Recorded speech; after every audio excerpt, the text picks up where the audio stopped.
স্বাগত জানাচ্ছি যমুনা টেলিভিশনের নিয়মিত আয়োজন প্রবাসে বাংলাদেশে। বিশ্বের বিভিন্ন প্রান্তে থাকা প্রবাসীদের খবরাখবর নিয়ে আপনাদের সাথে আছি আমি দেবাশিস সরকার। উঠল ৭৬তম আন্তর্জাতিক কান চলচ্চিত্র উৎসবের পর্দা। মঙ্গলবার সন্ধ্যায় ফরাসি শহরটি পালে দ্য ফেস্টিভ্যালে গ্র্যান্ড থিয়েটারে বসে জমকালো আসর।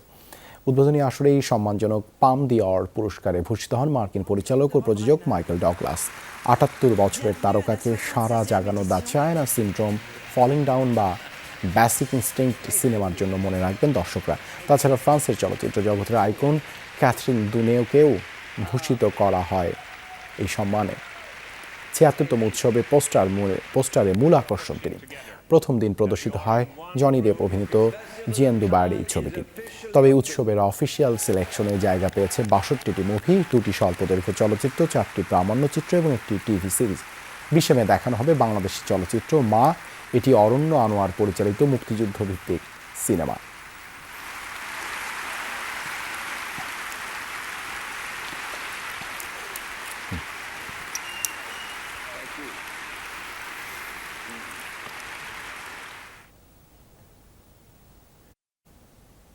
ফ্রান্সের কান শহর থেকে আমাদের সাথে যুক্ত হচ্ছেন মা চলচ্চিত্রের পরিচালক অরণ্য আনোয়ার। অরণ্য আনোয়ার, আপনাকে স্বাগত জানাচ্ছি। আর নিশ্চয়ই কানের মতো আন্তর্জাতিক উৎসবে বাংলাদেশি সিনেমার প্রদর্শন দেশের চলচ্চিত্র অঙ্গনের জন্য বিশাল অর্জন। আর প্রদর্শনীর পরে আর কি কি পরিকল্পনা রয়েছে?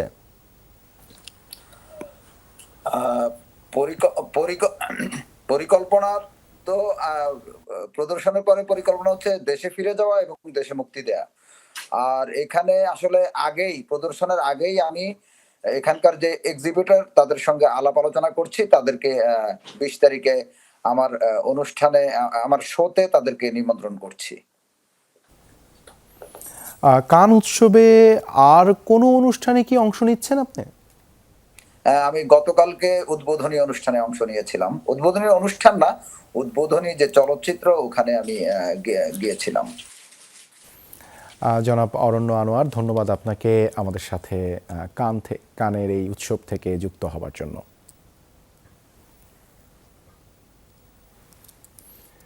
সংযুক্ত আরব আমিরাতের আজমানের সবজি ও ফলের বাজারে বাড়ছে বাংলাদেশিদের আধিপত্য। আজমান ফ্রুট ও ভেজিটেবল মার্কেট নামের বাজারটির বেশিরভাগ ব্যবসায়ী ও শ্রমিকই বাংলাদেশি। বেশ সুনামের সাথেই কাজ করছেন ব্যবসায়ীরা। কাজের সুযোগ বাড়ছে বাংলাদেশি শ্রমিকদের। বাংলাদেশিদের আধিক্যের কারণে মিলছে নানান বাংলাদেশি ফল ও সবজি। সংযুক্ত আরব আমিরাত থেকে বিস্তারিত জানাচ্ছেন সহকর্মী মেহেদি। দুবাইয়ের আজমান ফ্রুট ও ভেজিটেবল মার্কেট, যেখানে গেলেই দেখা মিলে প্রচুর বাংলাদেশি শ্রমিক ও ব্যবসায়ীর। দেশীয় ফল আর সবজি পাওয়া যায় বলে বাংলাদেশিদের কাছে বেশ জনপ্রিয় মার্কেটটি। বছর জুড়ে এখানে পাওয়া যায় বিভিন্ন ধরনের সবজি, মেলে আম কাঁঠালের মতো মৌসুমি ফলও। 90% বাংলাদেশি দোকানদার, তারপরে আমি যেখান থেকে ইচ্ছা আমি ওদিক থেকে নিতে পারতেছি। সব জায়গায় মোটামুটি প্রাইসটা কম আছে। এখানে প্রায় ১০০টির মতো দোকান রয়েছে। ক্রেতা চাহিদার কারণে গড়ে উঠেছে বেশ কিছু রেস্তোরাঁও। বিনোদনের জন্য আছে গেম জোনও। হলো এখানে নিম্ন আয়ের মানুষ যেগুলো আছে তারা সবাই এখান থেকে বাজার করতে পারে। This is the opening of labor market in Ajman, first of its kind in Ajman, behind Ajman municipality. নিম্ন আয়ের মানুষের জন্যই চালু করা হয় বাজারটি। তুলনামূলক কম দামে পাওয়া যায় নিত্য পণ্য, তবে বেশি চাহিদা বাংলাদেশি পণ্যের। তাই রপ্তানি প্রক্রিয়া সহজ হলে বাংলাদেশের রেমিটেন্স প্রবাহ বাড়ানো যাবে বলে মনে করেন সংশ্লিষ্টরা। আমি বলিদিয়া থেকে পারমিশন নিয়ে বাজারটা করি, তাহলে একটা বাজারও হবে, পাশাপাশি আমার অনেক বাংলাদেশি ভাইদের কর্মস্থল হবে। মাত্র ৩৩ টাকা ডেলি একটা রেন্টে আমরা এদেরকে দিছি। ওই নিম্ন আয়ের মানুষ কি করবে, তারা খুশিতে সবাই আমাদেরকে বুকিং দিয়ে দিচ্ছে। প্রত্যেকজন যদি এভাবে চিন্তা মেন্টালিটি নিয়ে যদি এগিয়ে আসে, তাহলে আমাদের বাংলাদেশ বেশি দূর যেতে হবে না। ইনশাআল্লাহ সমৃদ্ধি একটি দেশ এগিয়ে যাবে। মার্কেটটি সার্বিক তত্ত্বাবধানের দায়িত্ব পালন করেন স্থানীয় মিউনিসিপ্যালিটি, তবে এর পরিচালনা কমিটিতে স্থান করে নিয়েছে বাংলাদেশি ব্যবসায়ীরাও। মেহেদি, যমুনা নিউজ, সংযুক্ত আরব আমিরাত। বিদেশি কূটনীতিকদের বাড়তি নিরাপত্তা দিতে আনসার প্রস্তুত বলে জানিয়েছেন বাহিনী প্রধান মেজর জেনারেল AKM আমিনুল হক। আগেও দু একটা মিশনে এ ধরনের কৌশলগত নিরাপত্তা দেওয়ার অভিজ্ঞতা আছে জানিয়ে তিনি বলেন, এ কাজে পূর্ণ সক্ষমতা আছে তাদের। আগামী রোববারের মধ্যে বাড়তি নিরাপত্তার এই সেবা কিভাবে মিলবে তা কূটনৈতিক পত্রের মাধ্যমে দূতাবাসগুলোকে জানাবে পররাষ্ট্র মন্ত্রণালয়। সোমবার যুক্তরাষ্ট্র, যুক্তরাজ্য, ভারত ও সৌদি আরব প্রভাবশালী 4 দেশের মিশন প্রধানদের জন্য বরাদ্দ বাড়তি নিরাপত্তা প্রত্যাহার করে সরকার।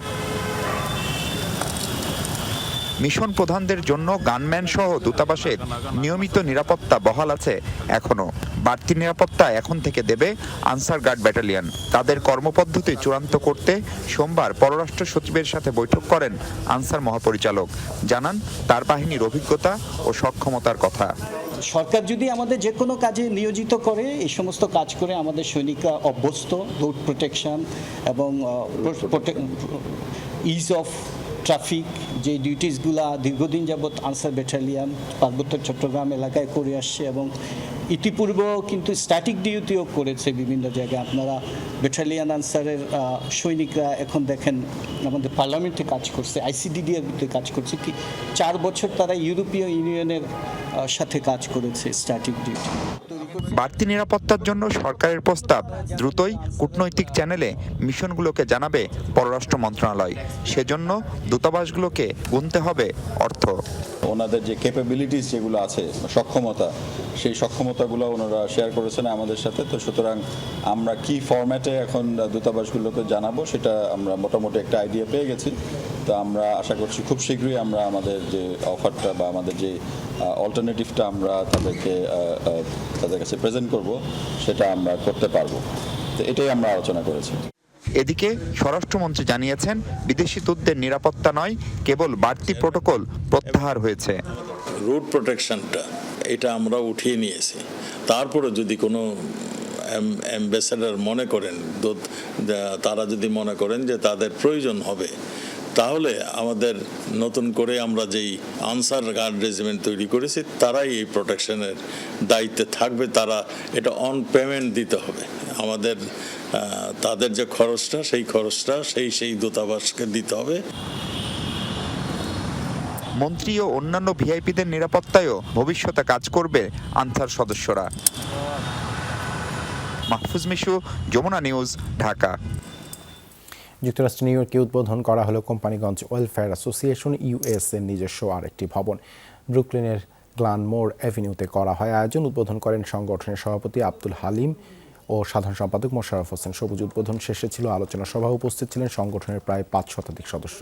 অনুষ্ঠানে সভাপতিত্ব করেন আব্দুল আলিম জিহাদি। বক্তব্য দেন আবু সুফিয়ান, মোতাহার হোসেন, হাজি আবুল কাশেম, সেলিম জাহিদ, খায়রুল হোসেন মিন্টু, সিদ্দিক উল্লাহ মুন্না, করিম মোল্লা ও মোহাম্মদ সানাউল্লাহ। সভায় বক্তারা সমিতির কার্যক্রম তুলে ধরে ভবিষ্যৎ পরিকল্পনা নিয়ে আলোচনা করেন। সবশেষে নৈশ ভোজের মধ্যে দিয়ে শেষ হয় অনুষ্ঠান। যুক্তরাজ্যের লন্ডনে অনুষ্ঠিত হয়েছে নির্বাচনী সভা। আসন্ন সিলেট সিটি কর্পোরেশন নির্বাচনে আওয়ামী লীগ মনোনীত মেয়র প্রার্থী আনোয়ারুজ্জামানের সমর্থনে করা হয় এই আয়োজন।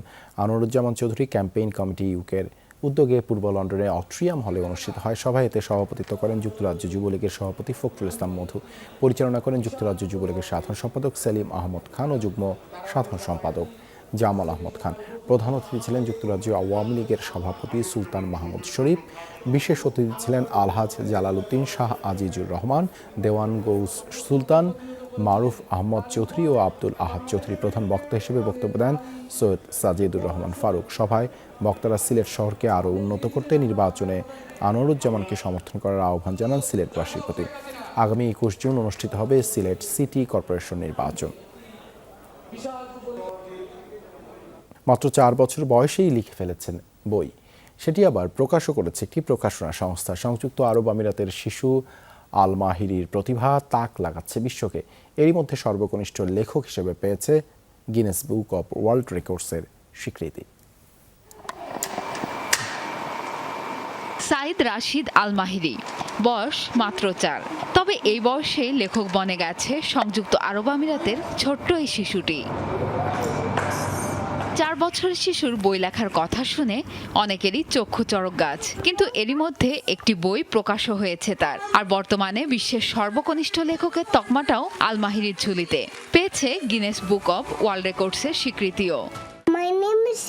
আমার নাম সাইদ। বই পড়তে লিখতে আমি খুব পছন্দ করি। এখন আমি বিশ্বের সবচেয়ে ছোট লেখক।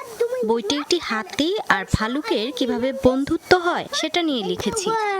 আল মাহিরের লেখা লেটস হ্যাভ এ পিকনিক নামের বইটি প্রকাশের ঘটনা এরই মধ্যে সাড়া ফেলেছে আমিরাতে। বইটি এরই মধ্যে বিক্রিও হয়েছে 1000-এর বেশি কপি। কেবল লেখালেখি নয়, রোবট, প্রাণী এবং অঙ্কের মতো জটিল বিষয়েও পারদর্শী 4 বছরের ছোট্ট শিশুটি। প্রযুক্তির এই যুগে আল মাহিরির এমন অর্জন শিশুদের বই পড়ার প্রতি আগ্রহ সৃষ্টি করবে বলে মনে করেন তার শিক্ষকরা। শিশুটির প্রতিভা আমাকে প্রতি মুহূর্তে মুগ্ধ করে। সর্বকনিষ্ঠ লেখক হিসেবে গড়েছে বিশ্ব রেকর্ড। ওর অর্জনে আমি অনুপ্রাণিত হই। আল মাহিরি স্কুলের অন্য বাচ্চাদেরও উৎসাহিত করছে। আল মাহিরি ছাড়াও ওয়ার্ল্ড রেকর্ডধারী আরও এক সদস্য রয়েছে তার পরিবারে। সর্বকনিষ্ঠ দোভাষী নারী লেখকের তকমা রয়েছে তার 8 বছর বয়সী বড় বোন আলধাবিদ। প্রিয়াঙ্কা চক্রবর্তী, যমুনা নিউজ। কুয়েত ঢাকা রুটে যাত্রীদের নানা সুবিধা দিচ্ছে বিমান বাংলাদেশ এয়ারলাইন্স। নির্ধারিত লাগেজ ছাড়াও অল্প ফি দিয়ে মিলছে অতিরিক্ত লাগেজ নেওয়ার সুযোগ। চলতি মাসের 11 মে থেকে দেয়া হচ্ছে এই সুযোগ। এছাড়া ছাড় দেওয়া হচ্ছে টিকিটের মূল্য। তাই বিশেষ এই সুবিধা পেতে যাত্রীদের বিমান বাংলাদেশের সেবা নেওয়ার আহ্বান জানিয়েছেন কুয়েতে নিযুক্ত বাংলাদেশের বিমানের কান্ট্রি ম্যানেজার এবি সিদ্দিকী। শিডিউল বিপর্যয় নিয়ে যাত্রীদের যে অভিযোগ ছিল তাও ঠিক করা হয়েছে বলে জানান তিনি। তাই নিরাপদ ভ্রমণের জন্য লাগেজের ওজন সঠিকভাবে পরিমাপ করার অনুরোধ জানায় সংশ্লিষ্ট কর্তৃপক্ষ। বিমান বাংলাদেশের এই উদ্যোগে খুশি দেশটিতে বসবাসরত প্রবাসী বাংলাদেশিরাও। প্যাকেজ চার্জ আপনাদের দাবির প্রেক্ষিতে বিমান ম্যানেজমেন্ট অ্যাপ্রুভ করেছে। সুতরাং আপনারা প্যাকেজ ক্যারি করার ক্ষেত্রে স্ট্যান্ডার্ড রুল যেটা আছে বিমান এবং আইটা যেটা রুল, আশা করি আপনারা ফলো করবেন। এক্সট্রা লাগেজ ব্যবস্থা চালু করেছে, এতে আমরা খুবই আনন্দিত। এটা খুবই একটা ভালো উদ্যোগ। আমরা চাইবো এই ধারাবাহিকতা যাতে বজায় থাকে। সংযুক্ত আরব আমিরাতের দুবাইয়ে প্রথমবারের মতো গোল্ড মাইনিং ব্যবসা শুরু করলো বাংলাদেশি মালিকানাধীন প্রতিষ্ঠান শিলা গোল্ড। বিভিন্ন দেশের স্বর্ণের খনি থেকে গোল্ড আহরণ করে বাজারজাত করবে কোম্পানিটি। কর্তৃপক্ষ জানায় প্রতি মাসে দুবাইয়ে প্রায় 30 টন স্বর্ণ সরবরাহ করবে তারা। সেখান থেকে প্রক্রিয়াজাত করে রপ্তানি করা হবে বিশ্বব্যাপী। শিলা গোল্ড এরই মধ্যে দুবাইয়ে যাবতীয় কার্যক্রম শুরু করেছে। তাদের সাথে সহযোগী প্রতিষ্ঠান হিসেবে কাজ করছে হ্যালো পিওর গোল্ড, যাদের বাৎসরিক টার্নওভার প্রায় $300 বিলিয়ন ধরা হয়েছে। এছাড়া যুক্তরাষ্ট্র, কানাডা, ইংল্যান্ড, আফ্রিকায় তাদের কার্যক্রম বাড়াতেও কাজ শুরু করেছে প্রতিষ্ঠানটি। এই ধরনের ব্যবসায় বাংলাদেশিদের বিনিয়োগ দেশটির স্বর্ণের বাজারে বাংলাদেশিদের আধিপত্য বাড়াবে বলে মনে করছেন প্রবাসীরা। বড় বিনিয়োগের প্রয়োজন হওয়ায় এবং প্রসেসিংয়ে পর্যাপ্ত অবকাঠামোর অভাবে এই ব্যবসা বেশ ঝুঁকিপূর্ণ। দেশে মেইনলি আফ্রিকার গোল্ডগুলোই দুবাইতে এসে সার্টিফাইড হয়ে অন্যান্য কান্ট্রিতে যায়। সো মেইনলি দুবাইতে যে গোল্ডগুলো আমাদের আসে সেগুলো হচ্ছে কি আফ্রিকার গোল্ড। শিলা গোল্ড হলো আফ্রিকান একটা বড় কোম্পানি। দুবাইতে তো সারা ওয়ার্ল্ডের ভিতরে সব জায়গায় তাদের ব্রাঞ্চ আছে। ওই মার্কেটে একসময় প্রচুর দাপট ছিল ইন্ডিয়ানদের। এখন আমাদের বাংলাদেশি প্রবাসীরা দাফে দাফে এগিয়ে যাচ্ছে। মালয়েশিয়ার জনপ্রিয় মিড ভ্যালি মেগা মলে ভয়াবহ অগ্নিকাণ্ডের ঘটনা ঘটেছে বুধবার রাজধানী কুয়ালালামপুরের স্থানীয় সময় সকালে ছড়ায় আগুন। কর্তৃপক্ষ জানায় ট্রান্সফরমার রুম থেকে আগুনের সূত্রপাত প্রাথমিকভাবে ধারণা করা হচ্ছে। আগুন দ্রুত ছড়িয়ে পড়ে ভবনের বেশ কয়েকটি তলায়। খবর পেয়ে আগুন নিয়ন্ত্রণে অভিযান শুরু করে ফায়ার সার্ভিস। 2 ঘন্টার প্রচেষ্টায় আগুন নিয়ন্ত্রণে আনে উদ্ধারকর্মীরা। এই ঘটনায় হতাহত হয়নি কেউ। আগুন লাগার কারণ নির্দিষ্টভাবে জানতে চলছে তদন্ত। এই ছিল প্রবাসী বাংলাদেশে এতক্ষণ সাথে থাকার জন্য ধন্যবাদ সবাইকে।